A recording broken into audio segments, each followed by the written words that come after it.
Hello, this is Simone from Epica, and you're listening to One on One with Mitch Lafon. Rock on. Welcome to One on One with Mitch Lafon. And joining me on this episode, it is Dokken bassist Jeff Pilson. Yes, it feels great to be able to say that once again. He is, of course, also in Foreigner, a great addition to that band. Please check me out on Twitter at Mitch Lafon, MITCHLAFON, Facebook One on One Mitch Lafon, and paypal.me/Mitch Lafon. Before checking out the episode with Jeff Pilson, just a quick heads up. In the first minute of the audio, there's a couple of clicks on the source tape. Nothing I could do about that. Doesn't distract from the interview. And with that, here is the one, the only, Jeff Pilson. We are speaking with Jeff Pilson of Foreigner and, of course, now of Dokken. And, of course, Jeff, we have spoken about the possibility of a Dokken reunion for many, many years. I think fans have been demanding it, and not so long ago I interviewed Mick Brown about his solo band, and he started revealing things about these Japanese dates, and of course this was before anybody knew anything of it, and he said, well, listen. Naughty Mick. Yeah, naughty Mick, right? But it's okay. I mean, you know. Yeah, of course. I'm kidding. It came out in due time, but he said, you know, everybody picked up on the fact that he said, we're doing it for the money, and myself, I've never understood why that's a criticism because, you know, when the teacher shows up to school in the morning, it's for the money. When the policeman shows up to the police station in the morning, it's for the money. I mean, we all work for the money. None of us go to work and go, wow, as long as they pat me on the back when I'm done, I'm good. Well, no, it's not there, right? Right. Well, I get that, but at the same time, you know, this is entertainment. This is art. I think people and even artists themselves don't want to think that they do it just for the money. You know, people know that we have a fairly privileged life doing this, and to think that we do it just for the money kind of brings up a bad picture in your mind. But the truth is, I think you know, I've spoken with Mick since this all happened, and you know, I think at the time, I think that's how Mick was honestly feeling. Like the only reason he wanted to do it was for the money. But I've spoken with him since, and now he's excited, and now he gets the musical possibilities and the fact that we have a chance to kind of go out and kind of prove ourselves again as a band. That excites him too. For me, it was never just about the money. You know, the money is a good thing, and listen, there's no secret we are being well paid for this, and of course it's a huge incentive. Just like you say, you know, a cop isn't going to be a cop for free. But a cop also probably loves his gig. And you know, the thing is, I do love music, and I do love Dokken, even though we were a troubled band in so many ways. You know, I'm very proud of what we've done, and the chance to do it all again and maybe do it right this time is very exciting to me. And the fact that it worked out so well with my Foreigner schedule just makes it all the more better, and it made it impossible to say no for me. So like I say, the money's nice. Of course it's nice, but, you know, I think as artists, as entertainers, I think we also take it very seriously that we want to go out and really prove that there's something there about Dokken. There's a reason why 30 plus years later people want to see it again. And I'm just excited to get a chance to do that. Yeah. So let's look at the positive aspects. What is it about these four guys that make fans excited, that makes a promoter in Japan say, yeah, I'm going to fork out this amount of money? What is it about you and George and Mick and Don? Because there were other versions before you guys and after. Sure. Right. But why you four?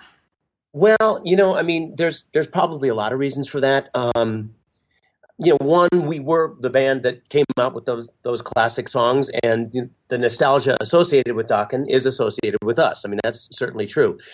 But at the same time, you know, about, I don't know when it was, 5-6 years ago, we got up on stage together somewhere in Orange County in California when we were kind of first talking reunions.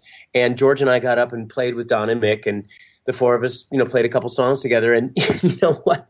As soon as we got up there, I'll be damned if there wasn't some kind of magic going. There is a chemistry about the four of us that is pretty unmistakable to me. And, you know, that chemistry did result in the songs that I think people know us for. And there is something about it. I mean, no one can explain chemistry, or else, you know, they would be very, very wealthy. Chemistry is just something that happens. And I think we had that chemistry. For whatever reason, we had it. I mean, Don does have some, he's had some great versions of Dokken in recent years. And I'm not saying they don't have chemistry. They probably do. It's just there was something about our unique chemistry that seemed to create the music that we did and that people really could resonate with. And I guess that's why we're still in demand. Yeah. And listen, Don has had some great versions of the band. Yeah, he has. I mean, I've seen a couple, Yeah, and just like, Kiss was great with Bruce Kulick and Eric Singer, there's just something about Ace Frehley being in the band. And that's sort of like how it is with George and how it is with you. The interviews that have come out since the reunion announcement have been, we talked about money, but have also been, Don and George aren't getting along. So where are we in terms of everybody getting along and people? Okay, yeah, I heard that too. Well, You know what? The truth is, and I'll be honest with you, in putting this thing together, there were some old wounds that opened up. I think that's bound to happen. I mean, we're all pretty passionate dudes. We're all pretty sensitive dudes, and so I think there were some old wounds that opened up, but I think it gave us an opportunity to try and clear the air a little bit. I don't know if it's 100% clear, but I think it's at a position where we're all in agreement that, you know what, it's about the fans. Let's just go out there and kick some butt. Let's try and have fun, because that's something Dokken wasn't always fun. And I'm certainly bound and determined. And, I just saw George the other day. I know he's bound and determined. And through emails, I know Don is bound and determined to have some fun with this. So I think we're at a point now where, sure, some stuff happened, but you know what? That's not a big deal. I think with Dokken, we just have this habit of airing our dirty laundry more so than other bands. Yes, we've always had some conflict or whatever, but I don't think we ever had that much more than most bands. We just happen to air the dirty laundry quicker, and I don't know why that is. It's just part of our nuttiness, I guess. Yeah, sometimes I wonder who's going to air more dirty laundry, the guys in Rat or the guys in Dokken. There seems to be this competition, but right. But as we get older and older, isn't there an age where past transgressions just get forgotten or excused? I mean, is it always? I mean, well, you know what? Honestly, I'll be perfectly honest with you. I think we were all thinking that was more so the case than perhaps it is. Okay. I think what happens is these things, they can't help but kind of come up when you're with those same people again. Now, but I don't want to make a big deal out of it because, again, it wasn't that huge a thing. It's fine. But certainly a lot of things I would say get healed by time, but not everything. But you know what? I honestly believe it's kind of opened the door for us to kind of clear the air in a way that perhaps is very healthy for the band and even us as individuals, because you don't realize how much of that crap you hold in over all those years. And I think all of us held stuff in that never had a chance to resolve. And it kind of is now. So I don't want to, this is actually kind of personal stuff between us, but it is being aired and it is being dealt with. And I think, in all honesty, it's going to put us in a place where when we go out and perform, we're going to be a little more pure than maybe we've been in a long time. So, I hope. Yeah, well, I'm hoping too. Now, are these shows a sense of closure where, now we can sort of move on and you can just be the guy in Foreigner, not the guy who's going to do the Dokken reunion in 2 years, and same with George? Is it a sense of closure for you? Well, you know what? It could be, and if it is, I'm quite okay with that, especially if it goes well, which, I'm going to do my best to make it go well. I mean, I really want us to sound good. I want us to play and sing well, and I want us to perform well.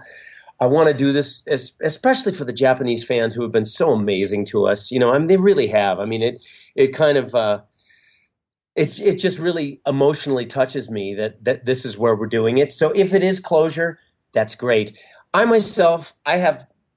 I would always probably leave the door open. I mean, for me, it's more been about timing because of the Foreigner schedule, which is, as you know, crazy, than it has been about the old wounds. But I think, in all honesty, if it's closure, it's going to be great because doing it in Japan, I think, is the perfect place for Dokken to end it, if that's indeed what it is. And, Don has made it clear he believes it is. So, And I understand he's got his version of the band and he doesn't want to really detract from that. I totally get that, and I even endorse that. So if that's the case, I'm way cool with it. I'm just kind of excited we have a chance to go, make one more statement rather than kind of the ugliness that it ended on years ago. Right, and it's not going to end on ugliness this time. The fans are excited for it. There's going to be a DVD, right? So that's the other thing. It's been a good place for us. It really has. I mean, even amongst turmoil, we always had great tours of Japan. So yeah, I'm feeling very good about it. Yeah, and the live in what was it? Live in '95 from Japan was a great package. I mean, that was a great package. Yeah. But okay, so let me ask you this then, because that's the other thing. Everybody says it's going to be these 7 shows. You're doing Badlands in South Dakota or wherever it is, and then Japanese 6. Is it really that emphatic of a no? I mean, if Heavy Montreal or Wacken or somebody, one of these big festival calls and says, "Come on," I believe it is from George. I mean, Don says it is, so I mean, I got to take him at his word. All I can tell you is that for me, I would probably keep it as an open door, but totally respect and wouldn't argue with anybody who wanted to make an emphatic no. It's not like that's one thing I guarantee you we'll never argue about. Right. Does that take a little bit of the shine off of it that there's been this emphatic no out there, or are you still very positive? No. Okay. No, for me, in a way, it relieves a little pressure.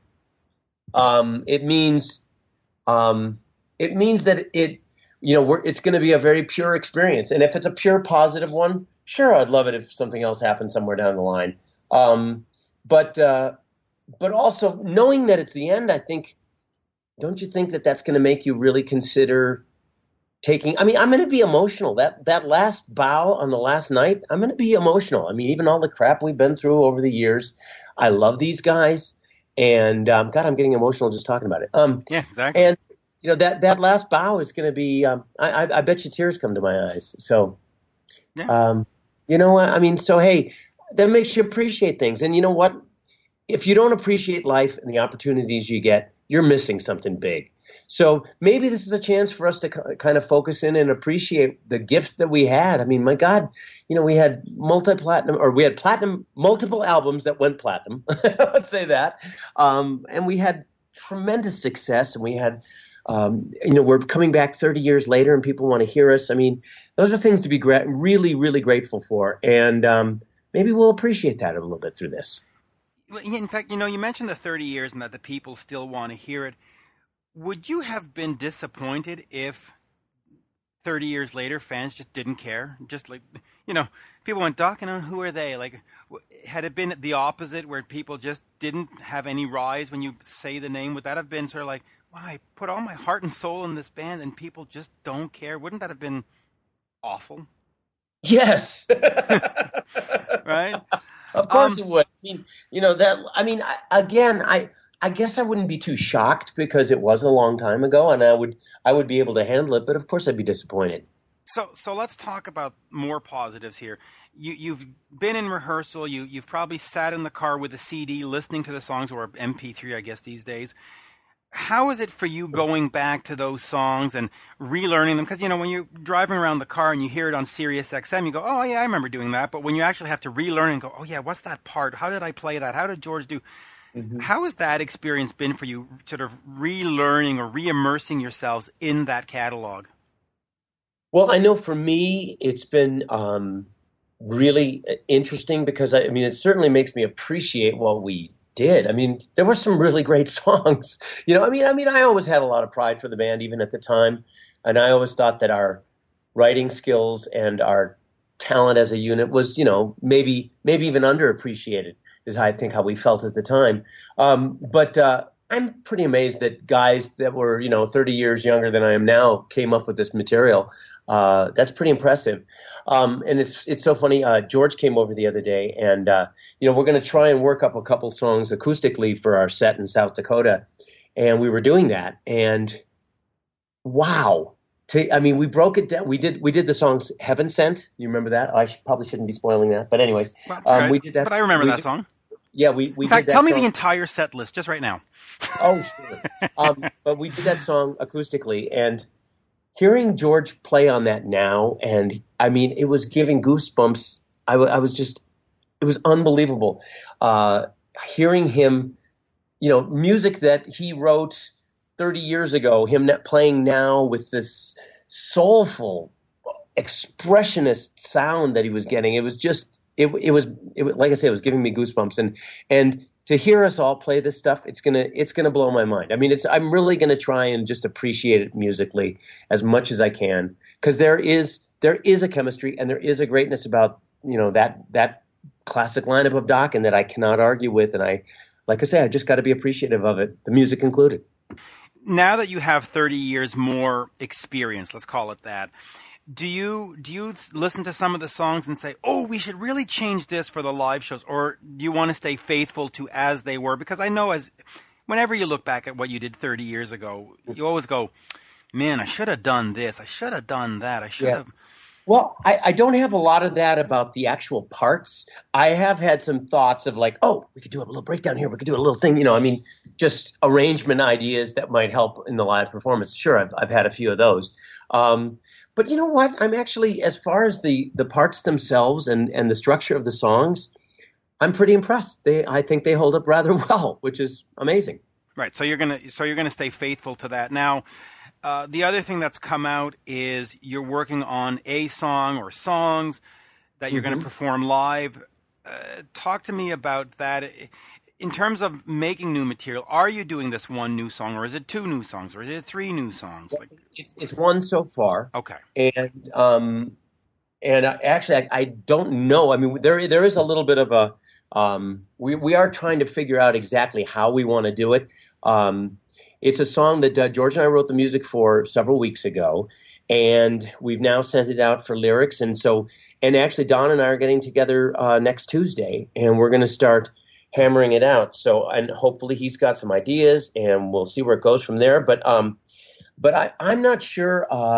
I'm of the feeling that we should do a studio version of it, because number one, I got a great studio, so why not use it? And make that a bonus for the DVD, and then spend our time rehearsing the old material. I think Don has been saying in interviews something about debuting it live at the show in South Dakota, and I don't know if that's I myself don't think that's necessarily the best way of doing it. So we have to decide that. Yeah, we haven't been in a room together in several months, so we have a lot of discussing to do. But I'm sure we'll do something great, whatever it is, and I'm confident the song's going to come out really great, and you'll hear it somehow on the package. It'll either be a live version from South Dakota, or it will be a studio version that we do, which I'm kind of hoping for, because I think the studio version we could really make it special. So we'll see, but either way, yes, there's a new song, and I'm pretty damn confident it's going to be great. It's very Dokken-y sounding. Well, very. I'll tell you what, as a fan, I'm saying go for the triple header. Do the live version, do the studio version, do an acoustic version. Just hit every bass. And how much time do we have? I don't know. I don't care. Just hit every bass. we unfortunately, we just don't have the time. Right. There's only limited days of rehearsal. So that's kind of my thinking on that. Sure. I mean, if we had the time, I'd love to do all those basses. But right now, whatever it is, let's get the song written first, and then we'll see. So let me ask you about that. When you write this one song, do you think to yourselves, okay, we have to make a 1987 Dokken song with the hooks and the this and the chorus, or do you say, no, this is what we are in 2016, and had we been together, this is the song of the songs from the albums that this is what we would sound like today? Wow. Well, that is the $1 million question. Right. And, it's funny because George and I, we sat down for, a couple of hours before this particular idea came out, because we were trying different things. And finally, I think after just playing for a couple hours, we went into kind of like almost like muscle memory about how we used to work. And George played a little something, and it sparked the whole thing. And it's like, boom, boom, boom. And it was it just, again, it's almost like muscle memory. It just sounded really Dokken-y. So we kind of just went down that path as if we were writing a Dokken song 30 years ago, only we were now, and we were, Right. with today's mind in it. So it wasn't forced. See, that was the thing. We spent a couple hours, I think, trying to force some things, and that didn't really work. When this one kind of flowed out, then it just started going, and we started just bouncing off of each other, and before you knew it, we had a song, and it's very reminiscent to me of later 80s Dokken. A tiny bit of lynch mob in there too. There's kind of the main riff has got a kind of lynch mobby heaviness to it that's pretty cool. That could also work with I think would work with Dokken. But you know how George got a little nastier when he got in the lynch mob, and this riff is just a little bit nastier than maybe later 80s Dokken. Oh, I like the sounds. Whoa, I like the sounds of that. So, in terms of working with George and Mick, because you've done that other project with them. Are you still going to do anything else with them outside of Dokken? I mean, is it you guys in this band with Don or nothing, or do you still see yourself doing that side? What was it called again? TNT, I believe it was, right? TNN. TNN. TNT. No, I don't know. I'm not this year. We've already talked about that. We wouldn't do that this year. George and I had been approached to do another TNN record, and we both decided, well, we shouldn't do it this year because we're doing the Dokken record, and plus I'm going to be doing a Warrant record in December and January, which is my time off. So that kind of takes away the time for that. So hopefully finishing up whatever we need to do on the DVD for Dokken, and the Warrant record's going to take all my time. But we'll see. I mean, I don't know if Dokken would ever do a whole other a whole other studio record again. And if that's not to be the case, then I can't imagine us not doing another TNN record somewhere down the line. Because number one, we love working together. Number two, we actually have 6 or 7 songs cut with Mick of the Dokken covers that we cut a couple years ago, and they're great. Actually, one of them is When Heaven Comes Down with Mick Brown singing it. Frigging amazing. I mean, people need to hear his singing voice. It's really great. And George and I love to work together, and we love to write, and we love to play with Mick. So why wouldn't we do that somewhere down the line if a Dokken record never happened? So sure, I can see it somewhere down the line, just not this year. And before we give up on this here, or say goodbye, I should say, where do we see where? Let me try that again. Where are you in terms of Foreigner? So they're still touring right now. What's the next step with that band? The next step with Foreigner is more touring. We have the 40th anniversary next year, so there's a lot of stuff. There's a full-on headlining tour planned for the summer. A big old Live Nation event that's going to be great. We have a couple of other projects that I cannot announce yet. But one of them that's going to be happening in the spring is so exciting, I could almost wet my pants. Just tell you that. I can't wait. And there's some really cool stuff coming. We've done some recording already with Foreigner for recordings that are going to be coming out sometime next year. So there's going to be new recordings. There's going to be this very exciting pant wetting project that I just told you about. And then there's going to be this major, wonderful headlining tour. So there's a lot of Foreigner for next year. It's going to be a very busy, a very cool year for us. And I'm excited about that as well. Yeah. And that band with, it's just great. It's just a great band live. I love seeing the current Foreigner lineup live because Kelly Hansen is best frontman in rock right now. I really believe it. I really honestly believe it. I'm going to have to agree because you just hear these songs and you see him get the crowd moving. Yes. Who else sings that well and gets a crowd going that well? No one, not on that level. No. Listen, I'm sure I'm biased, but I just honestly believe that. I think he's the best frontman out there right now, and it just makes the band great every night. I mean, he does not have a bad vocal night, and it's just amazing.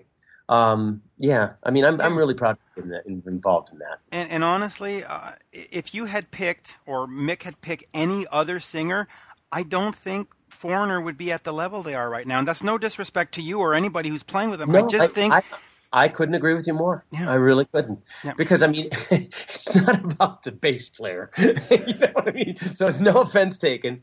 No, but you've been very integral. I mean, let's not minimize your contribution. Yeah, I'm not. But, I mean, I certainly feel like I get my just desserts with that one. Yes. But really, I do think that Kelly is the main reason why it's worked so well for so long, and why we continue to be able to do as well as we do. It's a great thing, and yeah, I mean, we do have a really great unit right now. I mean, everybody gets along great. The way we all listen to each other, work off one another, it's pretty awe-inspiring, and we talk about it every day. We say, "Wow, man, we're lucky. This is a great band in a great situation, playing these great songs." So yeah, I mean, there's a lot to be grateful for there, but yeah, I mean, it just keeps on rolling down the road, doesn't it? It really does. So between the Dokken shows, the Warrant record, and of course Foreigner, hey. busy guy. I'll sleep when I'm dead, okay? Yeah, and as a fan, I gotta say, it's great news because I know Warrant's gonna make a great record either way, but I know with you, it's just gonna be extra great, and the Dokken is gonna be fantastic, and Foreigner, listen, it's fantastic. So, yeah, I mean, triple header. You have to try and screw up Foreigner. yeah, and you can't. Always a pleasure, Jeff. Absolutely, always a pleasure. Me too, man. Thank you. And yeah, awesome. Well, listen, I couldn't be more appreciative. And Mitch, thank you for your part in all this, because the rollout was a little bit rocky with the whole Dokken thing, but I mean, I think you've helped smooth things over. And when you get a bunch of guys who tend to be a little too honest sometimes, it can get nutty. But you know what? It's like I say, it's just because we're nutty, but we're passionate. And and I really don't think Mick said anything that offensive. I just don't understand why the internet and fans got all. It's like, dude, you know, when you go to Dunkin' Donuts and you're the cashier, you showed up for the cash that day. We all do that. Well, it's not offensive. Yeah, well, I think they also want to know that we have our hearts in the right place, and I think you do. And I honestly feel, as wacky a band as Dokken can be, I really feel like we do have. I mean, I know I've been spending a lot of time with George. I know George is going to go out there and play amazing. He's going to make your jaw drop, and that's really amazing. He's in a great headspace for this. I haven't been around Don that much, but I know Don is very determined that we leave on a positive note. So, and Mick is always great. Mick is one of the most consistent guys you'll ever meet. So I know we're going to go out there and we're going to do something. I want it to be special. I think it will be. It will. And so I do want people to understand that, as much as we are getting paid, we're out there and we're gonna give you your money's worth. Okay. yeah, absolutely. So. And if George and Don can hug on the last night, yay! that'll be even better. There you go. There you go. Well, thank you, Mitch. And there you have it, folks. My interview with Dokken bassist Jeff Pilson, of course, also of Foreigner. Please check me out on Twitter at Mitch Lafon, MITCHLAFON, Facebook one-on-one Mitch Lafon, and PayPal.me/Mitch Lafon. Should you care to contribute to the ongoing success of this podcast. That's it, folks. Bye for now. Oh my.